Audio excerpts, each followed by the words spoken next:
ഇതിന് എനിക്ക് പറയാനുള്ളത് തന്നോടല്ല, തന്നെ ഈ പണിക്ക് വിട്ട ഡാഡിയോടാ. അവൻ എങ്ങാനും ഇനി അടുത്ത ഗോസിപ്പ് കോളത്തിൽ നിറഞ്ഞു നിന്നിട്ടുണ്ടെങ്കിൽ ന്യൂസ് വന്നാൽ അതിന് സമാധാനം പറയേണ്ടത് താനായിരിക്കും. Mean it. എന്നും പറഞ്ഞ് എനിക്ക് പറയാനുള്ളതൊന്ന് കേൾക്കാൻ പോലും കൂട്ടാക്കാതെ അവനൊരു ടാക്സിയിൽ കയറി അവിടുന്ന് സ്ഥലം കാലാക്കിയതും എല്ലാം കൂടി ഓർത്തിട്ട് എനിക്ക് കരച്ചിലും തലയൊക്കെ ആകെ കൂടെ പെരുക്കുന്നുണ്ടായിരുന്നു.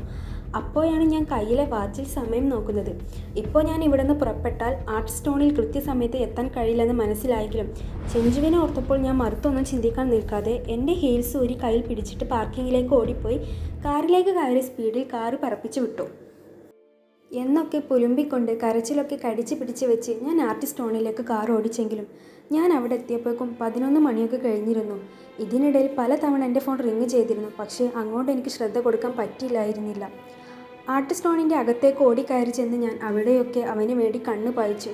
പക്ഷേ അവനാകുമെന്ന് തോന്നിപ്പിക്കുന്ന തരത്തിലുള്ള ഒരു മുഖം എൻ്റെ കണ്ണിലുടക്കിയില്ല.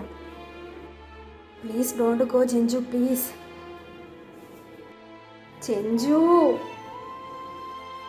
അവൻ്റെ പേര് ചെറുതായി മൊയിഞ്ഞുകൊണ്ട് ആ ആർട്ട് സ്റ്റോണ് മുഴുവൻ ഞാൻ അലഞ്ഞെങ്കിലും അവനെ എനിക്ക് കണ്ടെത്താൻ കഴിഞ്ഞില്ല. അവൻ എന്നെ കാണാതെ പോയെന്ന് മനസ്സിലാക്കിയതോടെ എൻ്റെ കണ്ണീരിൽ എനിക്ക് പിടിച്ചു നിർത്താൻ കഴിയാതെ നിന്നു. എനിക്ക് വേണ്ടി കുറച്ച് സമയം കൂടി നിനക്ക് കാത്തിരിക്കാൻ തോന്നിയില്ലല്ലോ ചെഞ്ചു. 20 വർഷത്തോളം നിന്നെ ഒരു നോക്ക് കാണാൻ വേണ്ടി ഞാൻ കാത്തിരിക്കാൻ തുടങ്ങിയില്ലേ? ഞാൻ ഇങ്ങോട്ട് വന്നതുപോലും നിനക്ക് വേണ്ടിയില്ലേ?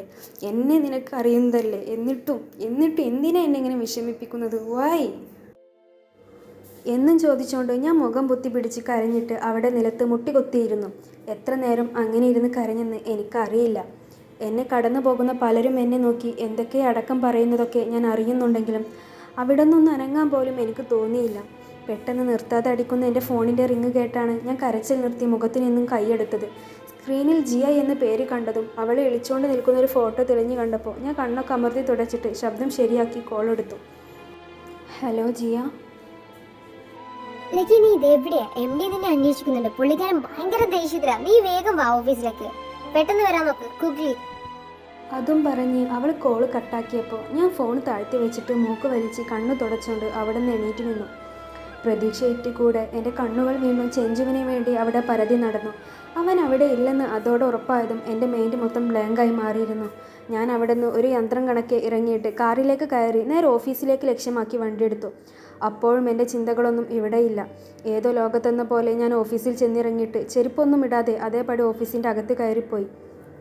ലക്കി, നീ എന്ത് പണിയായി കാണിച്ചത്? ലിയോൺ ഇതുവരെയായിട്ടും വീട്ടിലെത്തിയിട്ടില്ല. അവനെ കുറിച്ച് ഒരു വിവരമില്ല എന്ന് ഇപ്പോൾ കേൾക്കുന്നത് എന്നൊക്കെ ഞാൻ അങ്ങോട്ട് കയറി ചെന്നപ്പാടെ ജി എന്നോട് പറഞ്ഞതും ഞാൻ മുന്നോട്ട് നോക്കി നിന്നുകൊണ്ട് അവൾക്കൊരു റെസ്പോൺസ് നൽകാതെ എൻ്റെ സീറ്റിൽ ചെന്നിരുന്നു. ലക്കി, എന്ത് പറ്റി? നീ എന്താകെ വാടിപ്പോയിരിക്കുന്നേ?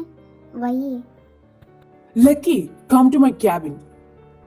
എന്നോട് എന്താ പറയാൻ വേണ്ടി ജിയെ തുനിയുന്ന നേരത്ത് തൻ്റെ ക്യാബിനിലെ ഡോർ വലിച്ചു തുറന്ന് എന്നെ നോക്കി അലറിക്കൊണ്ട് MT അങ്ങനെ പറഞ്ഞിട്ട് ഡോർ അടച്ചു. അങ്ങേര് പോയതും ഞങ്ങൾ ഒരുപോലെ ഞെട്ടിത്തിരിഞ്ഞ് അങ്ങോട്ട് തന്നെ നോക്കിക്കൊണ്ടിരുന്നു. ലിയോൺ മിസ്സിംഗ് ആയതിനു ശേഷം എം ഡിക്ക് ഇവിടെ നിൽപ്പുറപ്പിച്ചിട്ടില്ല. അവന് വേണ്ടിയുള്ള അന്വേഷണത്തിലെ എല്ലാവരും.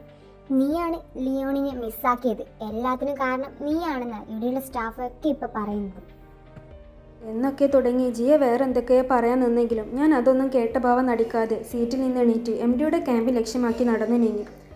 അപ്പോൾ യോയങ് എൻ്റെ കൂടെ അകത്തേക്ക് വരാൻ വേണ്ടി മുതിർന്നെങ്കിലും ഞാൻ വേണ്ട എന്ന മട്ടിൽ അവൻ്റെ നേർക്ക് അങ്ങി കാണിച്ചിട്ട് കേൾക്കാനുള്ളതൊക്കെ ഞാൻ ഒറ്റയ്ക്ക് കേട്ടോളും എന്ന നിലപാടോടെ അകത്തേക്ക് കയറി ചെന്നു. സാർ. ക്യാബിൻ്റെ അകത്തേക്ക് കയറിയപ്പോൾ തന്നെ MD തനിക്ക് പുറംതിരിഞ്ഞ് ക്ലാസ്സിലെ വേൾഡിലൂടെ പുറത്തേക്ക് നോക്കി നിൽക്കുന്നത് കണ്ട് ഞാൻ പതിയെ സ്വരത്തിൽ മൂപ്പരെ അങ്ങനെ വിളിച്ചതും MD എന്നെ നേർക്ക് തലതിരിച്ച് എന്നെ നോക്കിയിട്ട് എൻ്റെ നേർക്ക് തിരിഞ്ഞു. ഞാൻ തന്നോട് എന്തായിരുന്നു ഇന്നലെ പറഞ്ഞത്? ഞാൻ തന്നോടാണ് ചോദിക്കുന്നത്. ഇന്നലെ ഞാൻ തന്നോട് എന്താണ് പറഞ്ഞത്? എന്നിൽ നിന്നും യാതൊരു പ്രതികരണവും കാണാതായപ്പോൾ അങ്ങേര് എൻ്റെ നേർക്ക് അത് ചോദിച്ചുകൊണ്ട് കുരച്ചു ചാടിയതും ഞാൻ കണ്ണീരൊക്കെ അടച്ചു പിടിച്ച് ആ നൃത്തം അങ്ങനെ നിന്നിട്ട് പതിയെ കണ്ണു തുറന്ന് യാതൊരു ഭാവമില്ലാതെ MDയെ നോക്കി. സോറി സാർ, സാറിനെ ഏൽപ്പിച്ച ദൗത്യം എനിക്ക് പൂർത്തിയാക്കാൻ കഴിഞ്ഞില്ല. ഐ ആം സോറി എന്ന് പറഞ്ഞ് ഞാൻ തല താഴ്ത്തി നിന്നപ്പോൾ തന്നെ MDയുടെ ഫോണിൽ ഒരു നോട്ടിഫിക്കേഷൻ വന്നതും അങ്ങേര് അതെടുത്ത് നോക്കിയിട്ട് ഫോൺ കയ്യിലിട്ട് ഞെരിച്ചുകൊണ്ട് എൻ്റെ നേർക്ക് തിരിഞ്ഞു. Look at this. അവൻ നാട്ടിലേക്ക് കാലെടുത്ത് കുത്തുന്നതിന് മുൻപേ തന്നെ 493ാമത്തെ ഗേൾഫ്രണ്ടിനെ ഉണ്ടാക്കിയെന്നാ പറഞ്ഞു വന്ന ന്യൂസ്. ഇങ്ങനെയൊന്നും ഉണ്ടാകാതിരിക്കാൻ വേണ്ടിയല്ലേ ഞാൻ തന്നെ ഈ പണിക്ക് ഏൽപ്പിച്ചത്. എന്നിട്ടിപ്പോൾ എന്താ സംഭവിച്ചത്? എന്നങ്ങേര് എരിഞ്ഞു കയറി എന്നോട് ഒച്ചയിട്ടതും എനിക്ക് നേരെ നീട്ടിയ ന്യൂസിലേക്ക് ഞാൻ കണ്ണോടിച്ചപ്പോൾ അവൻ എയർപോർട്ടിൽ വെച്ച് കൊണ്ടുപോയ പെണ്ണിൻ്റെ കൂടെയുള്ള ഫോട്ടോയാണ് അതിൽ കൊടുത്തിരിക്കുന്നത്. ഇവനെ ചുറ്റിപ്പറ്റി എന്തിനാ എൻ്റെ ദൈവമേ എല്ലാ ക്യാമറകളും അലയുന്നത്? എൻ്റെ സമാധാനം കളയാൻ വേണ്ടിയോ? ഇതിനൊരു എക്സ്പ്ലനേഷൻ താൻ എനിക്ക് തന്നേ പറ്റൂ lucky. I am sorry sir. ഇങ്ങനെയൊക്കെ സംഭവിക്കുമെന്ന് ഞാൻ ഒരിക്കലും കരുതിയില്ല. ഇതിൻ്റെ റെസ്പോൺസിബിലിറ്റി ഏറ്റെടുക്കാൻ ഞാൻ തയ്യാറാണ്. ഇന്നത്തെ രാത്രി ഇരുട്ട് വെളുക്കുന്നതിന് മുൻപ് ലിയോണിനെ ഞാൻ കണ്ടുപിടിച്ചിരിക്കും. അതും പറഞ്ഞ് MDക്ക് തിരിച്ച് പറയാനുള്ളതൊന്നും കേൾക്കാൻ പോലും കൂട്ടാക്കാതെ ഞാൻ വേഗം ക്യാമറയിൽ നിന്ന് ഇറങ്ങി ഒന്ന് നെടുവീർപ്പിട്ടു. ലക്കി, MD എന്താ പറഞ്ഞത്? വൈവ ഇപ്പോൾ എവിടെ കാണും? അവളിപ്പോ ഓഫീസിൽ കാണും, അല്ലെങ്കിൽ വീട്ടിൽ. എന്തായാലും ഇപ്പൊ സമയം 10 o'clock. സോ ഓഫീസിൽ തന്നെ ഉണ്ടാവും. വേറെ എവിടെ പോകാനാ?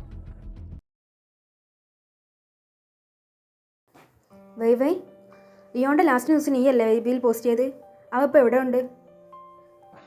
എന്ത് പറ്റിലേക്ക്? എന്തെങ്കിലും പ്രശ്നമുണ്ടോ? What happen?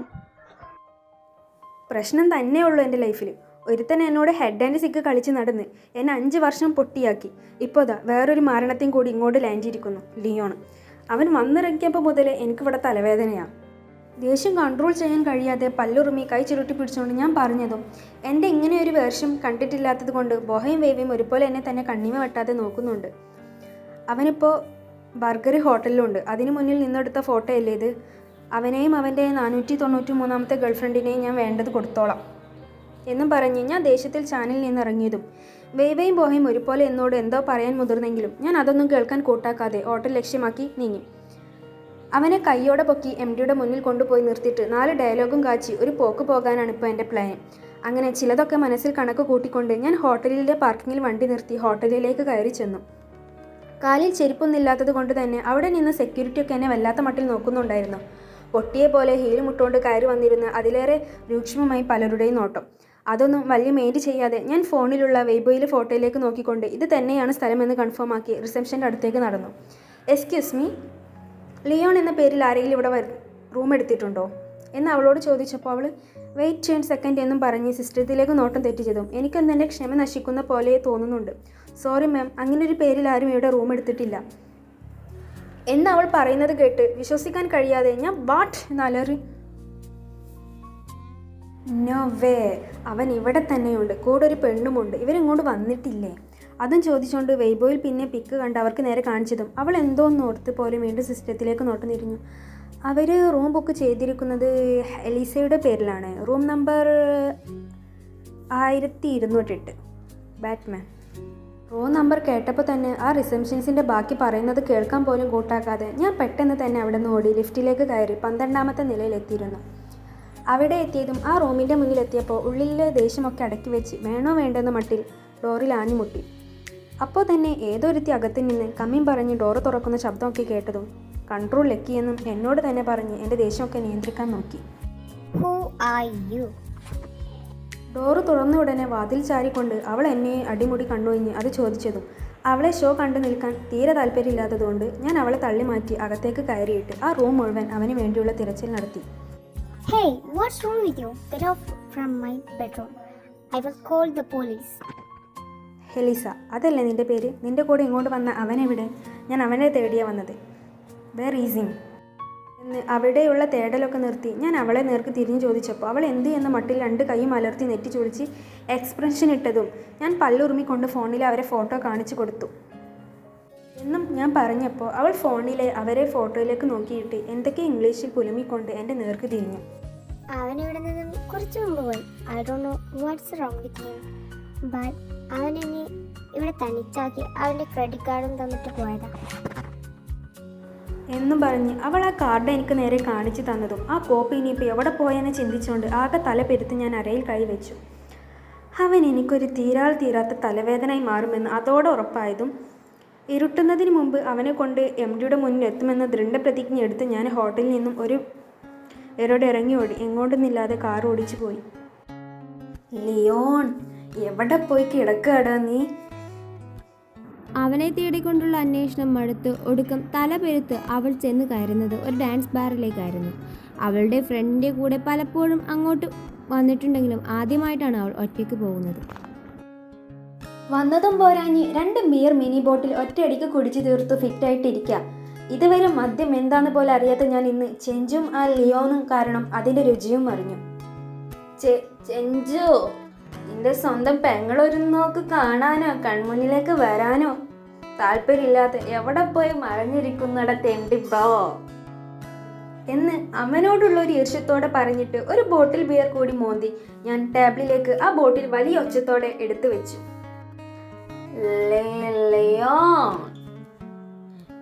എനിക്ക് തലവേദന ഉണ്ടാക്കാണെന്ന് മനഃപൂർവ്വം കച്ച കെട്ടി ഇറങ്ങിയ പോലെ എവിടെന്നോ ഫ്ലൈറ്റും പിടിച്ച് ലാൻഡ് എങ്ങോട്ടോ പോയതാ ഇന്റർനാഷണൽ പ്ലേ ബോയ്. അടുത്ത ബോട്ടിലും പിടിമുറുകി അത്രയും നാവ് കുഴഞ്ഞ് പറഞ്ഞൊപ്പിച്ചിട്ടും അതും ഒരൊറ്റ വലിക്ക് കുടിച്ചു തീർത്ത് ആ ബോട്ടിൽ എങ്ങോട്ടോ വലിച്ചെറിഞ്ഞു. അപ്പോഴും എൻ്റെ തലക്ക് ആകെ മത്ത് പിടിച്ചിട്ട് കണ്ണൊക്കെ മങ്ങാനും എന്തൊക്കെ തികട്ടി വരുന്ന പോലെയുള്ള മനപ്പുരുട്ടലുമൊക്കെ എനിക്ക് തോന്നാൻ തുടങ്ങിയിരുന്നു. അപ്പോൾ തന്നെ ഇതുവരെ ഒച്ചപ്പാട് ബഹളമൊക്കെ നിറഞ്ഞു നിന്നിരുന്ന ആ ബാർ മുഴുവൻ പെട്ടെന്ന് നിശബ്ദമായിട്ട് ഒരു ഗിറ്റാറിൽ ശബ്ദം മാത്രം അവിടെ അലയടിക്കാൻ തുടങ്ങിയതും ഞാൻ ആ ശബ്ദം വരുന്ന ഭാഗത്തേക്ക് തിരിഞ്ഞു നോക്കി. You just want attention. You don't want my heart. Maybe you just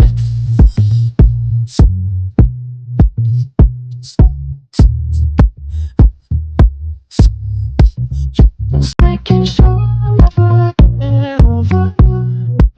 എന്നും പാടി ഗിറ്റാറിൽ നല്ല ഈണത്തോടെ താളമിടുന്ന ആ സോങ് എന്തോ എൻ്റെ മനസ്സിന് വല്ലാതെ പിടിച്ചു കുളിക്കിയ പോലെ എനിക്ക് തോന്നി. അതുകൊണ്ട് ഞാൻ അപ്പോൾ തന്നെ ടേബിളിൽ കൈവച്ച് എങ്ങനെയൊക്കെയോ അവിടെ നിന്ന് എണീറ്റ് നിന്നിട്ട് ആടിയുലഞ്ഞ പാട്ട് പാടുന്നവൻ്റെ ചുറ്റും കൂടി നിൽക്കുന്നവരിലേക്ക് ഇടിച്ചു കയറി ചെന്ന് നിന്നു. തലയിലൊരു ബ്ലാക്ക് ക്യാപ്പും വെച്ച് തല താഴ്ത്തി ഒരു ചെയറിലിരുന്ന് അവൻ ഗിറ്റാറിലേക്ക് നോക്കി പാടുന്ന ഓരോ വരിയും എന്തോ എനിക്ക് വല്ലാതെ ഇഷ്ടപ്പെട്ടു പോയിരുന്നു. ഒടുവിൽ അവൻ ആ സോങ് പാടി തീർന്നതും പതിയെ ഗിറ്റാറിൽ നിന്നും ഞങ്ങളിലേക്ക് തലയുയർത്തി നോക്കിയിട്ട് അവൻ്റെ തലയിൽ നിന്നും ആ ക്യാപ്പ് ഊരി മാറ്റി. അപ്പോൾ അവൻ്റെ ബ്രൗൺ മുടികൾ ഒന്നാകെ അവൻ്റെ കണ്ണിന് മീതെയായി വന്ന് വീണതും അവനൊന്ന് തല കുലുക്കി കൈകൊണ്ട് അവയൊക്കെ പിറകിലേക്ക് മാടി ഒതുക്കി അവിടെ നിന്ന് എണീറ്റ് നിന്നു.